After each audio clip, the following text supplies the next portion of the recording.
Alam mo ba na may luggage storage sa Citygate Mall sa Tung Chung, Hong Kong?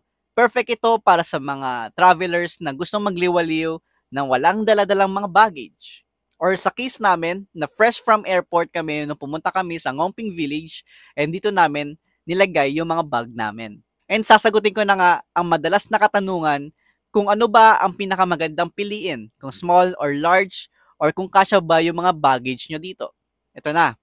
But before anything else, I just want to flex this polo long sleeve corduroy jacket from Velocity Philippines. And guys, marami tong ibang kulay. And this one, yung blue, last stock na lang siya. Kaya check out nyo na at velocityphilippines.com. So yun na nga, makikita nyo kadalasan yung luggage storage center sa ground floor and basement ng mall. Citygate Mall. And per 2 hours, yung kanilang rental fee doon. And yun yung pag-uusapan natin sa ibang video kung magkano ba sila. Pero ang sasagutin natin ngayon ay kung ilang luggage nga ba yung kasya sa lockers.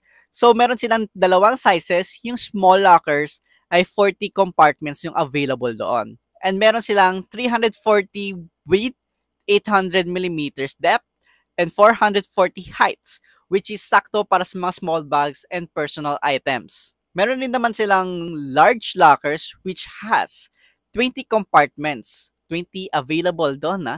Meron silang 340mm width, 800mm depth, and 865mm height. And kasya dito yung 7 heavy backpacks.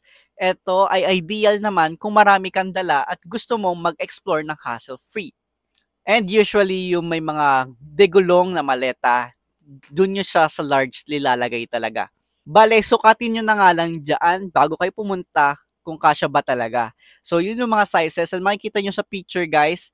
Yan. Doon mismo, pwede nyo makita kung ano ba yung dapat nyong piliin and pwede nyong sukatin doon sa gilid. So, bale, yung mga light packers lang, ayan, small lockers lang, eh okay na. Pero kung madami naman kayong dala, go for the large locker rin naman.